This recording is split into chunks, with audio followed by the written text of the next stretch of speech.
Bonjour et bienvenue pour cette nouvelle vidéo consacrée à la défense de Mzevich avec les Noirs. Donc j'ai choisi dans cette vidéo d'aborder une partie que j'ai jouée en 2017 à la dernière ronde de l'Open du Mans contre Marie Dubois, 1888 Elo. Donc vous allez me dire oui, c'est une partie d'amateur, donc ça va pas nous apprendre grand chose sur les plans du milieu de jeu et de l'ouverture. Donc ça c'est certain, hein, c'est beaucoup moins intéressant qu'une partie de grand maître au niveau des plans à suivre. C'est surtout pour montrer une erreur typique des amateurs que j'ai choisi cette partie. Hein, donc c'est une erreur qui m'a touché moi avec les noirs et après mon adversaire avec les blancs. Hein, donc c'est un défaut qui nous a un petit peu entraîné sur des mauvaises pistes, tous les deux.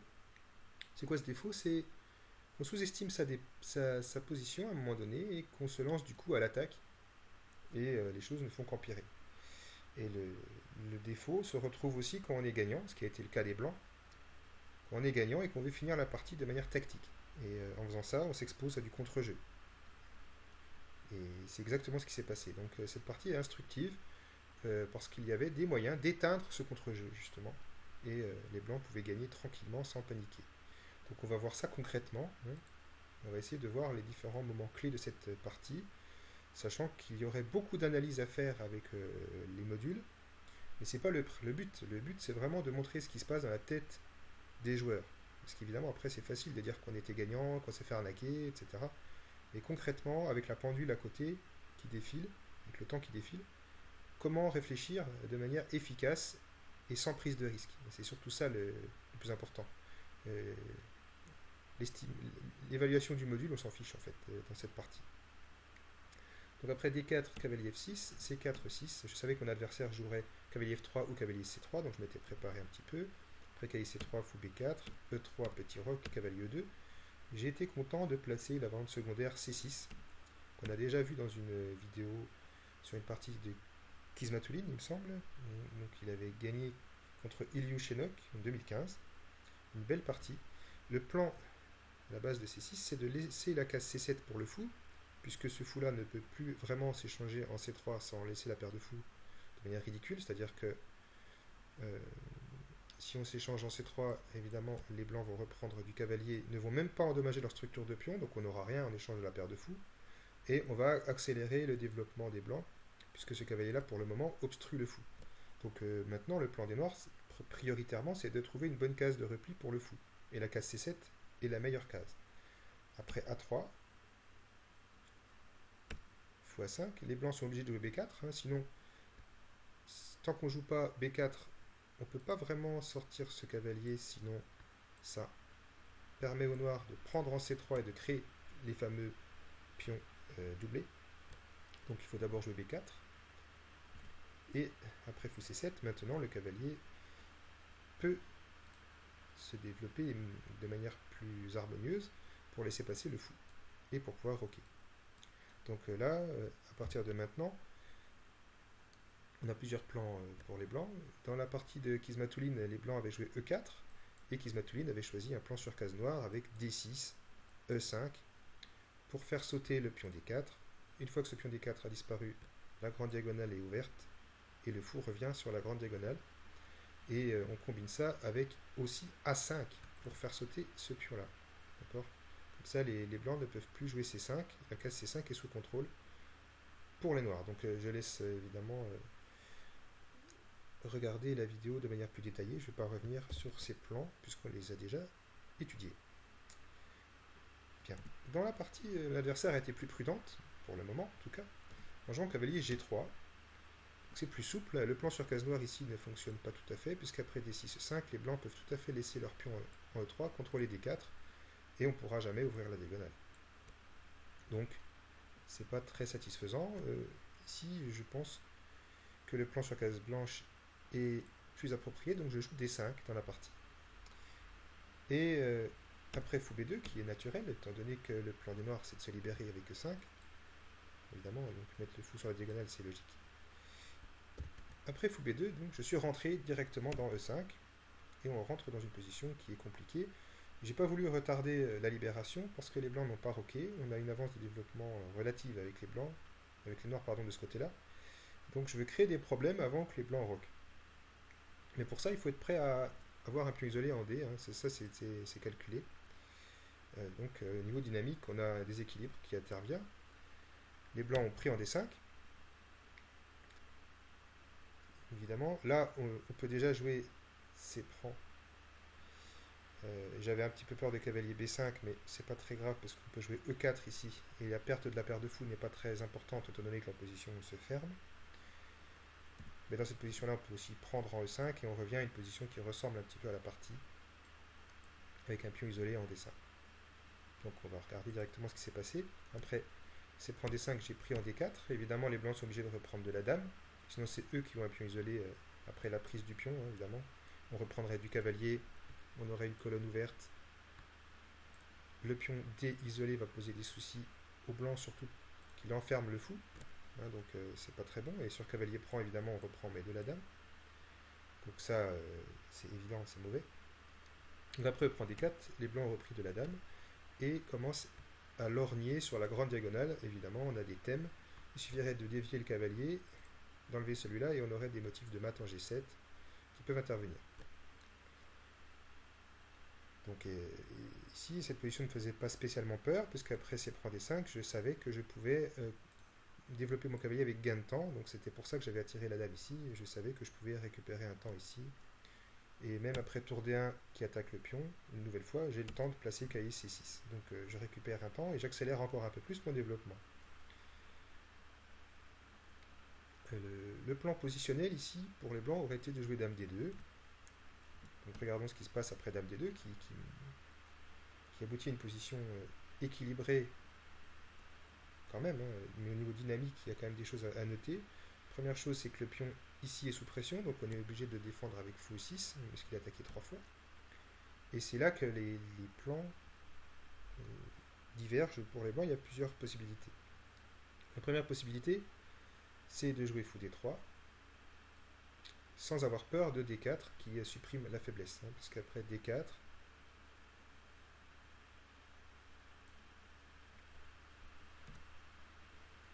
on peut jouer cavalier B5, qui force les noirs de manière pratique à prendre en E3, pratiquement. Et après prise E3, dame prend E3, là on a plusieurs menaces. Une menace tactique qui est fou prend H7 qui gagne la dame. Et l'autre motif positionnel qui est de gagner la paire de fou d'abord et de ruiner la structure de pion ensuite, étant donné qu'on serait obligé de reprendre de la dame en B6. Donc on aurait une démolition du roc qui pourrait arriver. Donc là déjà des menaces très désagréables. On n'a pas beaucoup de défense satisfaisante avec les noirs, à part fou B6, qui rentre dans les complications tactiques, qui favorisent plutôt les blancs, hein, à cause de ce fou braqué sur le roc. Et de l'autre fou braqué sur le roc aussi. Donc vraiment, on n'a pas envie de rentrer dans ce genre de position. Donc première possibilité, après fou D3, l'idée c'est de développer notre fou sur la grande diagonale et ensuite seulement de jouer cavalier E2 pour bloquer en D4 toute avancée du pion. Et comme ça, plus tard, on essaiera de faire pression sur ce pion. Et pour ça, il faudrait échanger quelques pièces. Parce que cette position-là, le pion isolé, il se porte très bien. L'autre solution, c'est de bloquer directement ce pion en jouant cavalier B5. Donc cavalier B5 suivi de cavalier D4. Mais encore une fois, en faisant ça, on prend la case D4, mais on libère ce pion finalement qui n'est plus sous pression, qui du coup se porte très bien. Dans ce genre de position, quoi qu'il arrive, les noirs doivent vraiment garder en tête ce qui, enfin, l'âme finalement, l'essence du jeu avec pion isolé. L'essence de ce genre de position, c'est en fait, comme ça, c'est l'avant-poste 4 déjà, qu'il faut contrôler en permanence avec un cavalier prêt à bondir si jamais l'occasion se présente. Mais aussi une tour en E8, alors évidemment, ça serait pas très bien coordonné pour le moment à cause du fou en E6, mais ce fou peut peut-être se redéployer plus tard quand le pion ici sera soulagé. Hein, donc une colonne semi-ouverte qui contrôle l'avant-poste 4. Et parallèlement à ça, jouer sur la case 5 pour notre fou ou pour notre cavalier. Hein, donc combiner à des idées d'attaque sur le roc si jamais ce cavalier bouge. Donc c'est des thèmes qui peuvent être intéressants. Hein. Parfois des sacrifices en H2, dans certains cas, mais vraiment dans des cas où c'est possible, hein. Attention, parce que c'est pas forcément toujours réalisable, mais en tout cas des idées intéressantes sur la grande diagonale qui compense le pion isolé. Voilà. Donc ça c'était la position après Dame D2 qui aurait abouti à une position, on va dire, à un jeu positionnel. Mon adversaire a joué cavalier, Dame H4 ici, et j'ai un peu pris peur, j'avoue, de menaces qui pouvaient survenir. Donc je montre les exemples de menaces qui me faisaient peur. Par exemple, après tour E8. Après tour E8, fou D3, j'avais déjà peur d'une première menace qui est cavalier prend D5. Donc, exemple, si on joue un coup insignifiant comme A5, eh bien, cavalier prend D5 gagne. Déjà. Et si évidemment dame prend D5, eh bien, on a le choix, on peut prendre en F6 d'abord, ça gagne, ou bien on peut gagner la dame en jouant fou prend H7. Évidemment, dame prend D5 est une horrible gaffe. Le problème, c'est que cavalier prend D5 est une gaffe aussi, évidemment, puisqu'on a tout simplement dame prend H7. Donc, c'est pas satisfaisant du tout.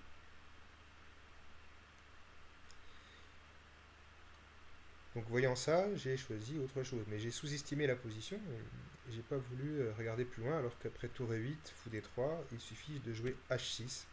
Donc, il faut vraiment être persévérant dans l'analyse. Et après H6, finalement, on n'a pas trop de menaces. Et les blancs doivent faire attention aussi à leur position. Et faire attention à des percées du type D4 qui peuvent arriver dans certains cas. La dame n'est pas si bien placée que ça ici, finalement. Le cavalier n'est pas hyper efficace non plus. Donc, position tout à fait tenable encore pour les noirs. Mais j'ai un petit peu sous-estimé ma position après dame H4 et j'ai voulu chasser cette dame qui me gênait, au lieu de calculer des défenses plus naturelles. Donc pour ça, j'ai choisi de mettre mon cavalier en G6. Donc ça, c'est une première erreur positionnelle, parce que ce cavalier-là doit rester au contact de la case D4 pour accompagner D4 éventuellement. J'ai joué cavalier E5, et donc on a dit la meilleure défense c'est tour E8 ici. Tour E8 combiné à fou E5 d'ailleurs, hein, c'est aussi une possibilité. Après tour E8, fou D3, donc fou E5 est aussi possible. Il n'y a pas spécialement à avoir peur. Et si on veut pas prendre de risques, H6, donc je l'ai dit, est tout à fait correct. Donc dans cette position-là, j'ai voulu chasser la dame et j'ai joué cavalier E5, qui est une première erreur. Ça a demandé beaucoup de temps parce qu'il fallait faire attention à une astuce tactique qui est cavalier prend D5.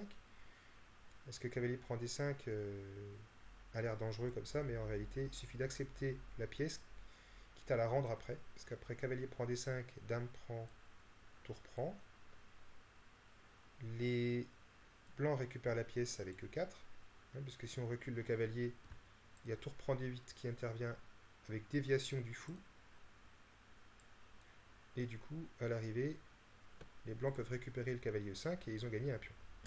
Mais ici, les noirs peuvent rendre le matériel, soit en jouant cavalier prend B4, soit plus fort, en jouant fou E6, tout simplement. Donc ça, je l'avais calculé, ça ne me faisait pas peur, parce qu'après prise, fou prend, malgré la finale, on a quand même une avance de développement. Le fou est pénible, puisqu'il empêche les blancs de se développer correctement, à cause d'une pression sur G2. Donc là, on peut dire avantage noir quand même. Hein, malgré l'équilibre matériel rétabli, on peut dire quand même que les pièces noires sont plus actives que les pièces blanches. Et le cavalier G3 est mal placé ici, hein, et le fou F1 ne peut pas sortir. Donc mon adversaire, ici, a opté pour fou E2, qui est le meilleur coup. Donc de manière tout à fait raisonnable. Et là, un signe quand même que ça va pas bien, c'est que je n'ai même pas envisagé ce coup, alors que c'est simplement un coup de développement logique. Donc après fou E2, je suis rentré dans mon plan à tempo, hein, quasiment, cavalier G6 pour chasser la dame, qui revient en E5, enfin en D4. Et là, j'enchaîne avec fou E5, c'est ce que je voulais faire au départ, puisque je gagne un temps de nouveau pour centraliser mon fou. Et la dame se replie en D2, donc on arrive à la position vue tout à l'heure, à cela près que le cavalier est en G6, au lieu d'être en C6. Mais le problème, c'est que ce petit détail change tout, parce que ce cavalier en G6 va être la cible de plusieurs menaces ensuite. Donc là, la première menace quand même directe, on a l'impression, c'est des thèmes à base de cavalier prend D5 qui peuvent intervenir. Parce que même si on a l'impression que fou prend B2 tient, à l'arrivée, la pièce qui reprendra en D5 sera clouée à cause de la tour. Donc c'est compliqué. Le cavalier prend D5 fait peur déjà. Donc j'ai joué fou E6 ici. Au lieu de ça, il fallait jouer tour E8. Hein, donc encore une fois, défense tranquille. Hein, j'ai hésité à jouer tour E8, mais j'ai pas calculé jusqu'au bout. Le sacrifice en D5 ne fonctionne pas. Après, cavalier prend D5, fou prend B2, dame prend B2, cavalier prend D5, E4. On a l'impression qu'on récupère la pièce, mais la dame B2 n'est pas protégée, donc je vais chercher, mais les noirs ont une ressource toute simple qui garde la pièce. C'est dame F6. Donc c'était assez simple, mais il fallait le voir avant. Et on est obligé du coup d'échanger les dames. Ou sinon, en tout cas, le cavalier va revenir simplement se sortir de là et on reste avec notre pièce de plus. Donc tour E8, manière dynamique de défendre le pion. On laisse pour le moment le pion. Au lieu de ça, j'ai joué de manière passive fou E6. Et on voit que les pièces noires sont de moins en moins bien coordonnées. Avec un cavalier ici et un fou ici, évidemment, on se rend compte qu'un pion qui arriverait à F5 ferait attaque double. Et c'est ça qui a donné l'idée à mon adversaire de jouer F4, qui est le meilleur coup. J'avais complètement occulté ce coup depuis le début. C'est jamais bon dans ce genre de position parce qu'on a un pion faible en E3. Mais ici, il y a trop de monde sur la colonne, donc le temps d'attaquer ce pion-là, les blancs ont vraiment le temps de créer des menaces concrètes. Donc mon fou, je ne veux pas l'échanger tout de suite en C3. Si je l'échange en C3, je lâche la paire de fous. En plus, je perds le contrôle de la case D4. Donc la case D4 va être occupée probablement par le fou. Donc les blancs ont la paire de fous. Et en plus, la menace qui arrive derrière, qui est F5. Menace horrible. Donc là déjà, quand même, grosse frayeur. Et je commence à vraiment être pessimiste sur ma position. Je dois garder mon fou. Si je joue fou C7, il y a cavalier B5 qui arrive, qui menace encore une fois de le gagner, ce fou. Je ne peux pas venir en B6 parce qu'il y a F5, avec fourchette. Je suis obligé de rester sur la diagonale, donc fou B8. Ici, F5 n'est pas possible, comme dans la partie d'ailleurs, parce qu'il y a fou prend G3 tout simplement. Donc ça, c'est pour ça que le fou doit rester sur la diagonale, pour pouvoir prendre en G3 au cas où. Mais le problème, c'est que dans cette position-là, on n'a qu'à jouer cavalier D4 avec les blancs, et on renouvelle la menace F5, puisque le pion est soutenu deux fois. Donc ça ne me plaisait pas du tout. Donc après F4, j'ai joué fou B8 directement. Le problème, c'est que ma 8ème rangée n'est pas contrôlée, et ça va avoir vraiment un impact pour la suite. Donc après petit roc, les blancs ont pris l'initiative quasiment de manière définitive, parce qu'on a de nouveau, maintenant que la tour est derrière le pion, on a de nouveau la menace F5 qui est dans l'air. Donc là, un petit peu en désespoir de cause, je me dis que les choses sont vraiment graves là, et il faut activer, il faut créer des menaces, et il faut essayer de gagner la paire de fous adverse par exemple pour créer du contre-jeu. Sachant que mon pion D5, j'ai peur de ne pas pouvoir le garder très longtemps, étant donné que ce fou va être chassé, et F5 qui va arriver. Donc cavalier H4 était envisageable, hein, par exemple, mais c'est une défense qui semble pas très satisfaisante quand même, pas très naturelle, contre F5. Donc sur ce genre de coup, les blancs peuvent continuer tranquillement. Par exemple en jouant cavalier B5, cavalier D4, et la menace F5 est de nouveau à l'ordre du jour. Donc on a une mauvaise coordination des pièces, de toute façon c'est pas la peine de se presser. Donc après petit roc, je me suis lancé à l'attaque en jouant cavalier G4. L'idée, et c'est primitif, hein, c'est cavalier prend H2, roi prend, et dame H4 échec. Le problème c'est que les blancs s'en fichent et encaissent le pion. Parce qu'il y a un détail que je n'ai pas vu. Donc évidemment sur F5, c'est la même chose, hein, sur F5 c'est même mieux, enfin en apparence. Cavalier prend H2. Et sur roi prend H2, évidemment, il y a du mat dans l'air après dame H4. Voilà, et fou prend, là il va y avoir mat, donc évidemment c'est la suite, ça aurait été une suite inespérée. Mais on peut aussi prendre en E6 et ça reste bon pour les blancs quand même. Hein. Cette variante là reste très bonne pour les blancs. Parce qu'à l'arrivée, il y aura de toute façon le pion D5 qui va trinquer. mais ça aurait été encore jouable, on va dire. Non, au lieu de ça, après cavalier G4, les blancs ont encaissé le pion, tout simplement. Et ici, j'ai failli jouer cavalier prend H2 à tempo, mais en fait, je me suis rendu compte avec horreur que madame n'est pas assez protégée. Et après cavalier prend H2, en fait, eh bien, il y a cavalier F6 échec, tout simplement, qui gagne quelque chose. Puisque après G prend F6, on a dame prend, tout simplement, qui gagne du matériel. Tout sur échec en plus, et il y a même du mat, il y a même un mat qui intervient, un réseau de mat. Après tour prend, donc on est obligé de jouer cavalier F8, hein, mais cavalier F8, roi prend H2 et on perd trop de matériel. En plus, le fou est cloué à l'arrivée, donc on peut dire que c'est perdu. Hein. Évidemment pas roi G7 parce que sinon il y a cavalier H5 échec et on rentre dans un réseau de mat. Donc là c'est vraiment horrible. Il y a du mat soit en G7, soit en G5. Le cavalier est obligé de bouger, donc ça laisse du temps au blanc pour encaisser le cavalier à l'arrivée. Donc tout ça c'est cauchemardesque. Hein. Donc voyant ça, après cavalier prend D5, il faut essayer de trouver du contre-jeu. Premier contre-jeu à trouver, c'est la paire de fou.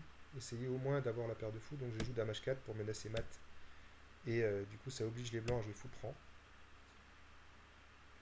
Et je reprends du fou, évidemment, pour éviter F5. Mais on peut regarder la coordination des pièces noires, c'est une catastrophe. Hein. La dame ici n'a plus vraiment d'importance parce qu'elle menace rien. Elle est toute seule. Le cavalier ici va être exposé à l'avancée du pion. Le fou ici ne fait qu'attaquer la tour pour le moment, mais rien de plus.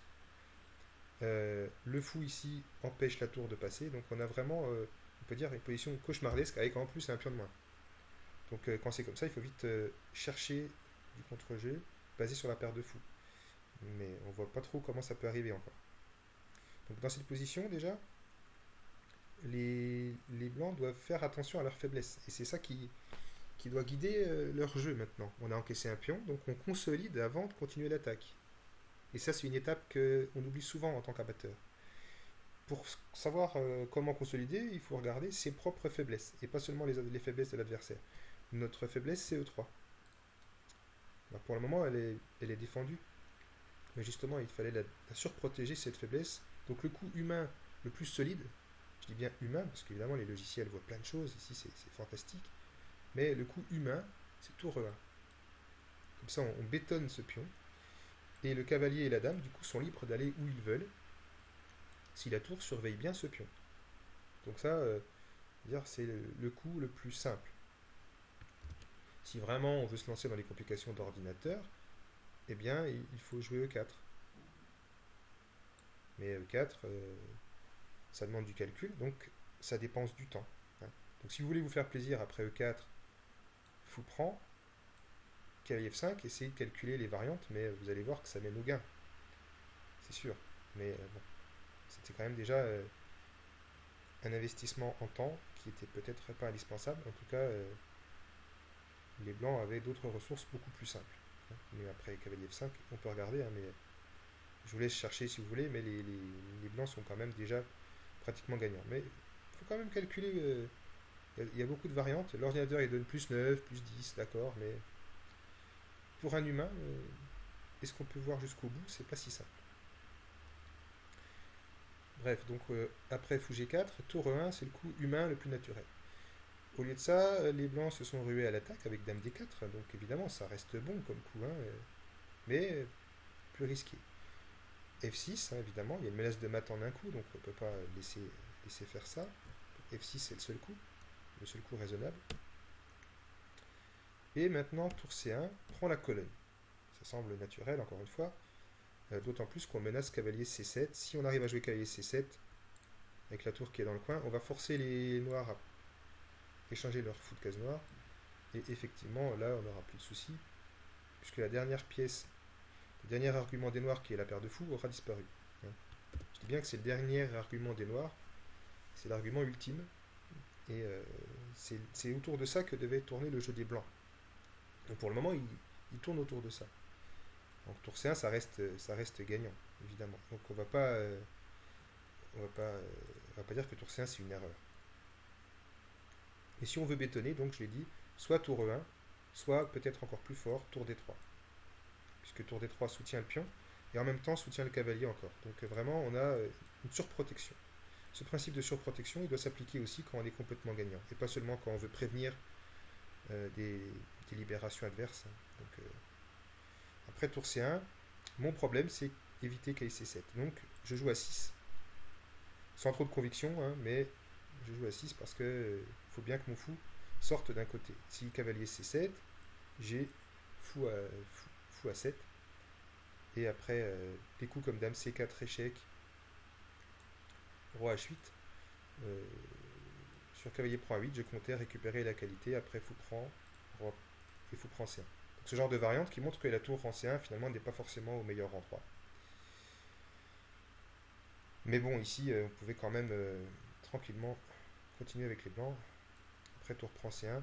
L'idée, c'est qu'on aimerait bien arriver à cette position-là, mais en gagnant le pion B7. Donc, si on recule l'analyse, dans cette position-là, cavalier C7 est tout à fait jouable, à condition, après fou A7, de faire échec, mais pas en C4, plutôt en D5. Comme ça, après roi H8, cavalier prend A8, fou prend roi H1, fou prend C1, tour prend, et bien, à la fin, on gagne le pion B7. Et on peut dire qu'on gagne aussi le pion A6, et on peut dire aussi qu'on a résolu tous nos problèmes, étant donné qu'on a liquidé le fou de case noire des noirs. Donc ça, c'était vraiment une ligne simple, hein, pas compliqué à trouver. En plus, la tour doit rester, évidemment, doit s'en aller. Et du coup, tout ça, ça joue pas, quoi. Cavalier, dame, bon, le fou est un peu utile, mais la dame est vraiment mal placée ici. Le cavalier joue son rôle parce que la dame ne peut même pas se replier en H5. Donc on est vraiment face à une poubelle, hein. Sans parler de la 7ème rangée qui pourrait être utilisable. Enfin bon. Donc c'est une boucherie. Ça aurait été une manière assez simple finalement d'y arriver en simplifiant. Simplifier le matériel. Donc au lieu de ça, mon adversaire commence à accumuler des pièces en jouant cavalier E4. Accumuler des pièces autour du point sensible qui est F6, puisqu'elle vise déjà des sacrifices de cavalier en F6. Donc c'est très esthétique, mais est-ce que c'était utile? On vient de voir que non, il y avait plus simple. Donc cavalier E4, c'est sûr, ça force les noirs à réfléchir, hein. Donc en tout cas ici le premier coup est naturel, on joue fou A7 puisqu'on est venu pour ça. Dame C4, menace échec à la découverte, hein, ici. Donc fou E6 était tentant mais c'est suicidaire en fait. Fou E6 c'est suicidaire parce qu'il y a cavalier E7 échec. Et si je veux garder ma paire de fous, si je veux garder, enfin je ne veux pas perdre de pièces, je suis obligé de jouer roi F7. Hein, parce que sur roi H8 évidemment, il y a d'abord cavalier prend G6 échec et ensuite on perd le fou. Donc roi F7 et évidemment maintenant ce qui est horrible c'est qu'il y a cavalier D6 échec.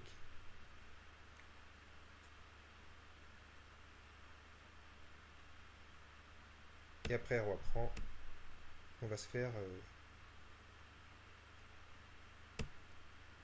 prendre la dame après cavalier F5 échec. Donc évidemment tout ça il faut l'analyser, mais c'est pas très compliqué de voir que la dame est sur une case où elle est exposée aux attaques de cavalier de toute façon, donc il faut calculer les fourchettes. Donc fou E6, après un petit peu de calcul, on se rend compte que c'est pas bon, donc j'ai évité de rentrer dans des trucs comme ça, j'ai joué roi H8. Parce que sinon la partie risquait de se terminer trop vite. Et maintenant, mon adversaire s'est trompé. Donc là, on est vraiment à une charnière. Donc je vais vous demander de faire pause et de me dire ce que vous auriez joué avec les blancs. Ici. Donc voilà, vous mettez pause, mettez le temps que vous voulez et je vais continuer la vidéo. Donc ici, évidemment, ce qui est tentant, c'est de sacrifier en F6. C'est très tentant. Mais ça marche pas parce que la dame est au contact du pion. Et à l'arrivée, la dame est toujours là pour reprendre la dernière pièce et on n'a pas de gain immédiat.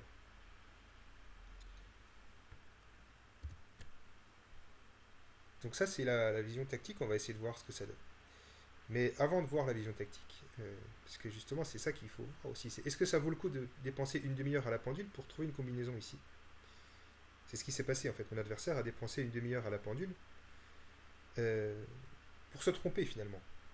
Donc quand c'est comme ça, est-ce qu'il faut déjà estimer le temps qu'il va nous falloir pour calculer? Et ça, c'est quelque chose que dit John Noon dans son livre, les secrets de l'efficacité aux échecs. Et ça, c'est essentiel. Dans cette position-là, concrètement, qu'est-ce qu'on doit se dire avec les blancs? On doit se dire déjà qu'on a un pion de plus. Que ce pion de plus, c'est le pion E3. Et qu'il est sous pression, quand même, maintenant. On doit aussi se dire que les noirs ont des chances de contre-jeu à condition de garder leur paire de fous. Donc, avant de continuer quoi que ce soit, on doit supprimer cette paire de fous. C'est vraiment le point sur lequel on doit s'arrêter. Donc, si on combine ça, la paire de fous combinée à l'affaiblissement du pion E3, on trouve tout de suite un coup simple qui est fou D4. Un coup vraiment simple. Et les noirs, d'un seul coup, n'ont plus du tout de contre-jeu. Plus du tout. Puisqu'on ne peut pas garder notre paire de fous. On est obligé d'échanger. Hein. Fou prend D4 et forcé. Et après, dame prend D4. Les blancs ont le contrôle des cases noires. Ont échangé la dernière pièce active. Et vont rentrer sur case noire. Donc on a vraiment un gruyère ici. Pendant ce temps-là, la dame est toujours mal placée. Évidemment, on ne peut pas revenir en B8 pour garder notre paire de fous, ça serait stupide, puisqu'il y aurait des coups assez simples à voir, comme cavalier B6 par exemple, sans même chercher des combinaisons, enfin c'est pas nécessaire. Donc en tout cas, on a une position écrasante. Le fou ici bute sur du granit, alors que tout à l'heure, il était sur un pion faible. Donc voilà. Fou D4, c'est un coup qu'on trouve en 2 minutes. C'était préférable plutôt que de se lancer dans des combinaisons qui prennent une demi-heure. Si vraiment vous voulez regarder les combinaisons qui prennent une demi-heure, allons-y. Parce qu'en plus, le temps qu'elle a pris à réfléchir sur cette combinaison, moi je l'ai utilisé aussi pour trouver les défenses. Évidemment, le coup qui vient à l'esprit, c'est cavalier prend F6. G prend F6, c'est le meilleur coup ici. Et après, cavalier prend F6.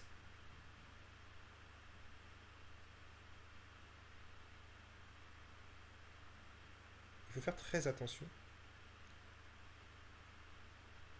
Parce que si on prend de la tour prend F6, on a G3 qui dévie la dame. Et ça fait mal. Hein. Après fou 3, roi H1, on n'a plus rien. La dame est obligée de s'en aller. Le problème, c'est qu'elle ne peut pas trop s'en aller, sinon il y a fou prend et ça fait un réseau de maths. Donc ça, déjà, c'est perdant pour les noirs. Ça a l'air perdant. Donc, quand on voit ça, après cavalier prend F6, on reprend la variante. G prend F6. Cavalier prend F6. Évidemment, fou prend E3 vient à l'esprit aussi. Fou prend E3, c'est le meilleur coup, puisqu'après roi H1, en fait, on peut jouer fou prend C1, étant donné que la découverte, l'échec à la découverte, ne fonctionne pas tout de suite, parce qu'on a fou prend B2, heureusement, qui évite le mat. Donc après fou prend E3, roi H1, fou prend, on est obligé de reprendre de la tour.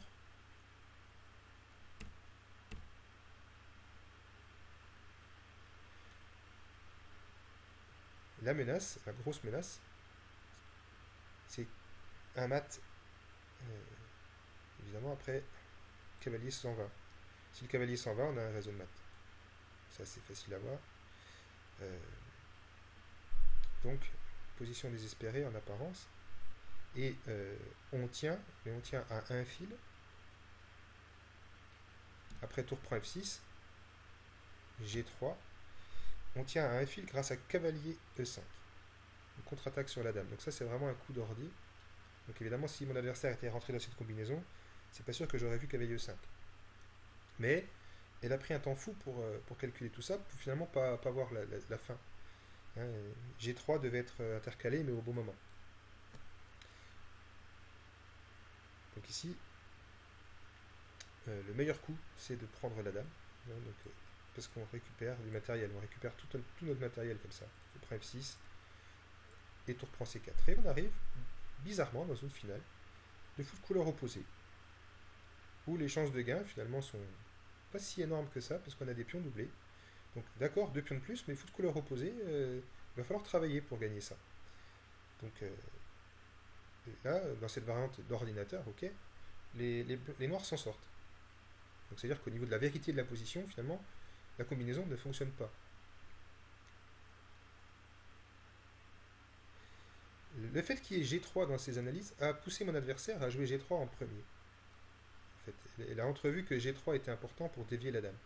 Après roi H8, du coup, pour que le sacrifice fonctionne en F6, il faut jouer G3 à un moment donné, mais pas maintenant. Et elle a joué G3 maintenant. Donc là, du coup, je me suis senti beaucoup mieux, parce que madame peut venir en H5. Et ce qui est maintenant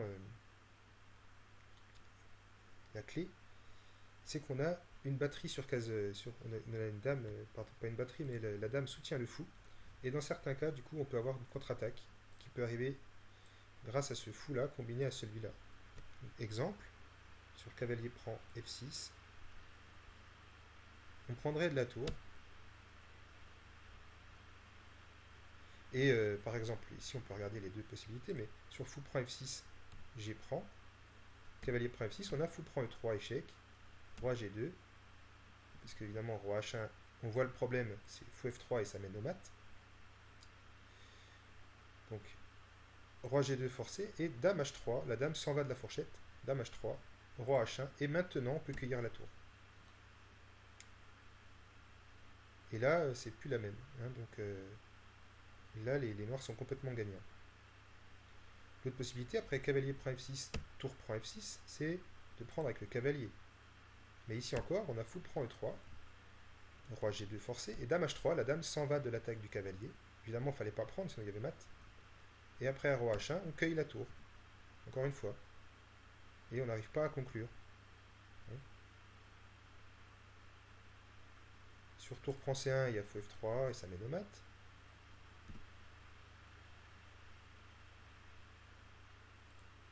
Pardon. Sur fou prend C1, on peut cueillir le cavalier, puisque le fou n'est plus sur la diagonale. Donc ici, il ne reste plus que cavalier prend G4. Mais le problème, c'est qu'il y a le fou. Donc tout ça, ça fait des positions gagnantes pour les noirs. Donc vous voyez que c'est pas si simple. En parcourant un petit peu l'analyse, on se rend compte que les noirs ont de la ressource. Donc après dame H5, mon adversaire commence à s'emmêler les pinceaux et joue dame B3. L'idée c'est de libérer la place pour la tour, mais en faisant ça, elle se met dans une position de clouage, donc maintenant j'ai fou 6 qui me sort du pétrin. Donc fou 6 me permet de revenir complètement dans la partie.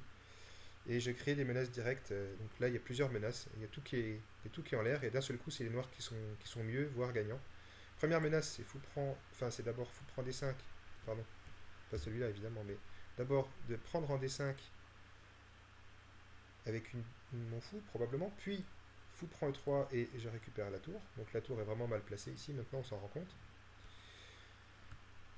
Il peut y avoir des menaces à base de tour D8 aussi. Avec renforcement du clouage. Donc là, c'est la panique à bord et les blancs décident de sacrifier, mais c'est trop tard. Cavalier prend F6. Évidemment, ici, on peut tout simplement refuser le sacrifice et jouer dame F5. Il fallait aussi analyser l'autre sacrifice, appelé cavalier prend F6. Le problème, c'est que mon adversaire, maintenant, est en manque de temps, et c'est elle qui doit trouver des suites tactiques parce qu'elle commence à être mal à cause des clouages. C'est elle qui doit trouver les sacrifices. Donc le bon sacrifice, c'était de prendre avec le cavalier E.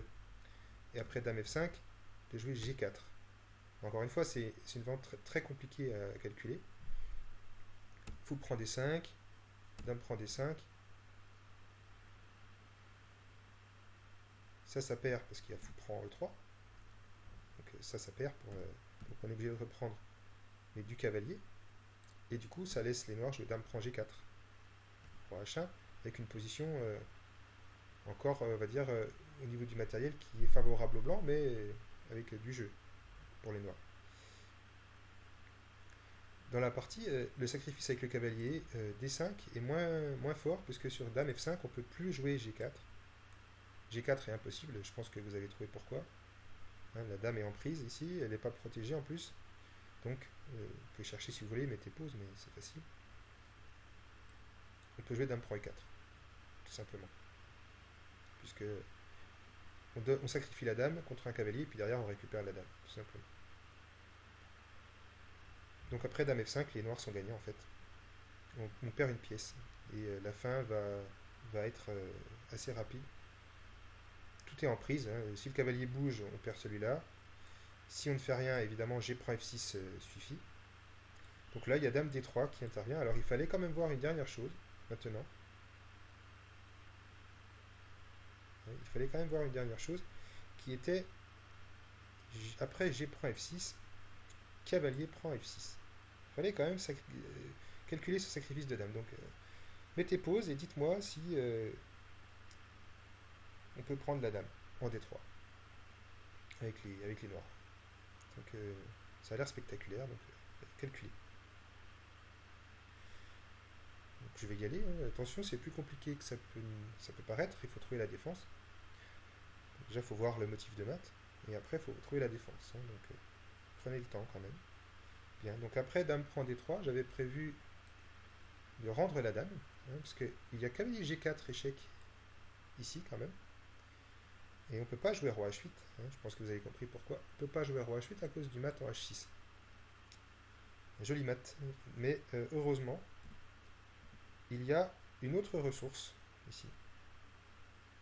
Puisqu'on a gagné la dame, et qu'on a gagné aussi une pièce dans l'histoire, on peut tout à fait rendre tout ça et jouer fou D4. D'ailleurs, en faisant ça, on rend que la dame, puisque après fou prend D4 échec, dame prend D4. En fait, il y a le cavalier qui traîne à la fin. Heureusement, sinon les blancs auraient 3 pions pour la pièce. Voilà, donc là on est gagnant. Mais il fallait quand même le voir, hein. C'est pour ça qu'elle n'a pas pu jouer cavalier prend F6. Elle l'a vu ça. Elle l'a vu aussi, donc elle n'a pas pu jouer cavalier prend F6. Donc vous voyez, en fait, la morale, c'est qu'avec un peu de réussite, évidemment, tout ça c'est possible avec un peu de réussite. On a dépensé énormément de temps avec les blancs pour finalement, prendre les pieds dans le tapis, alors qu'au départ, il suffisait d'échanger ce fou. C'est tout. Donc maintenant, les blancs se ruent à l'attaque avec tour C7 de manière un peu désespérée, en misant sur des maths, évidemment. Donc là, la menace, encore une fois, après fou D5, hein, c'est cavalier prend F6, par exemple. Un mat des Arabes, tour prend H7. Donc ça, c'est des petits pièges, on va dire, désespérés, hein. Des petits pièges désespérés. Quand il reste un peu de temps à la pendule, c'était mon cas, j'ai pu les parer. Mais attention quand même, il faut être précis. Donc ici, on empêche ça en protégeant notre 7ème rangée. Évidemment, ceux qui connaissent ce thème joueront tour F7. C'est pas forcément la défense la plus précise au niveau de l'ordinateur, mais humainement, c'est la plus sûre. On est prêt à rendre un pion, c'est pas grave. Après, tour prend, fou prend F6, roi et G8. On a rendu encore un pion. Mais il vaut mieux la jouer comme ça. Et maintenant ça tient, on va pouvoir jouer sur le cavalier qui est cloué. Et à l'arrivée, on devrait récupérer ce pion-là, normalement. Enfin bon. Donc dans cette position-là, en tout cas, ça donne confiance au noir pour défendre. Donc après tour F7, les blancs ont doublé sur la colonne. Et donc il faut consolider le roc absolument, donc tour F8 est obligatoire. Et maintenant, encore une fois, cavalier prend F6 ne fonctionne pas. Parce qu'après dame prend D3, cavalier G4 échec, on a juste tour F6 qui est suffisant. Il n'y a pas besoin de se prendre la tête ici. Puisqu'après des coups comme fou prend F6, tour prend F6, cavalier prend qui menace mat, eh bien on a déjà un échec ici.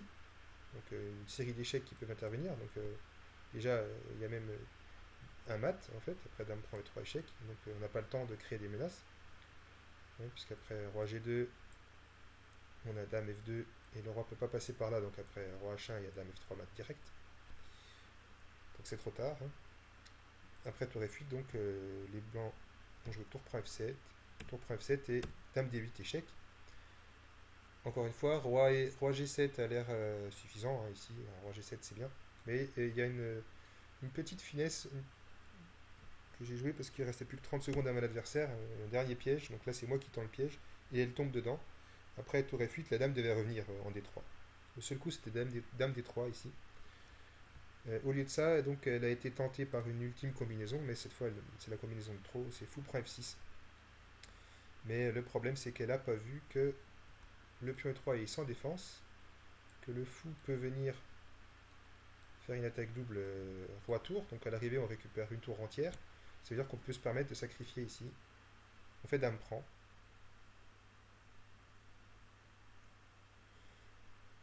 Puisque la dame est en prise, hein, de toute façon la dame elle est obligée de prendre.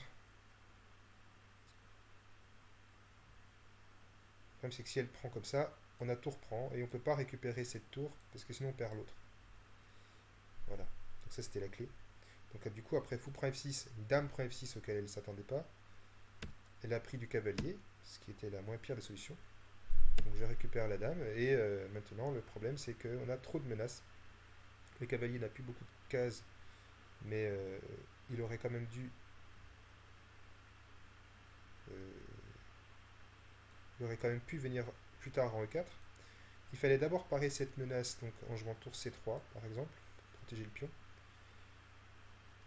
Puis replier le cavalier. Donc là ça aurait été une finale quand même gagnante puisqu'on a 2 pièces de plus pour 3 pions, hein, donc ça reste une finale gagnante. Mais au lieu de ça, mon adversaire a joué roi F2 et ça va précipiter la fin puisque j'ai tour F8 ici. Le cavalier manque de cases. Donc dans la partie, elle a joué cavalier H5 et elle a abandonné après fou G4 parce que le cavalier n'a plus de cases. Il fallait quand même juste regarder cavalier E4, mais là encore, elle aurait abandonné parce qu'il y a cavalier prend F4 tout simplement. À cause du clouage du pion. Donc là, il y a une menace qui est cavalier D3 échec, donc on n'a pas le choix d'accepter le cadeau. Mais c'est pas un cadeau puisqu'il y a tour prend F4 échec qui récupère le matériel, donc après tour prend 4. On se retrouve avec notre paire de fous toujours intacte. Donc la moralité finalement de cette histoire, cette partie qui est vraiment pas jolie jolie, hein, faut quand même le reconnaître. La moralité de cette histoire, c'est quand on a une position qui se dégrade, eh bien il ne faut pas forcément rentrer dans des complications tout de suite, il faut vraiment estimer la position. Donc c'est un petit peu le dilemme qui se pose au noir dans cette partie. Je vais revenir donc à ce moment-là, donc après petit roc, ici dans cette position. Qu'est-ce qu'on fait? Est-ce qu'on joue cavalier H4 et on souffre pendant longtemps? Ou est-ce qu'on essaie de compliquer la position en jouant cavalier G4 avec des idées d'attaque sur H2? Donc ça c'est ce que j'ai choisi dans la partie, c'était le choix quand même le plus risqué. Et après, c'est surtout ça l'enseignement principal, c'est quand on a une position gagnante avec les blancs, comme c'est le cas ici pour mon adversaire, dans cette position-là par exemple, eh bien on liquide toute chance de contre-jeu des noirs. Donc pour liquider toute chance de contre-jeu des noirs, on pouvait jouer fou D4 par exemple. Voilà, donc c'est instructif parce que c'est souvent dans le feu de l'action, dans un camp comme dans l'autre, qu'on cherche à truander, quoi, en fait. Hein. Bon, quand on est dans le camp de la défense et qu'on est fichu, quelque part, c'est mieux de faire comme ça parce qu'il faut essayer de tendre des pièges et d'activer le peu de pièces qui nous restent. Mais quand on est dans le camp qui a la domination, c'est le contraire. Il faut assurer, maîtriser et neutraliser les dernières chances de contre-jeu qui restent. Voilà. Donc ça sera tout pour cette vidéo. Et donc à bientôt pour de nouvelles vidéos sur Len Nimzowitsch.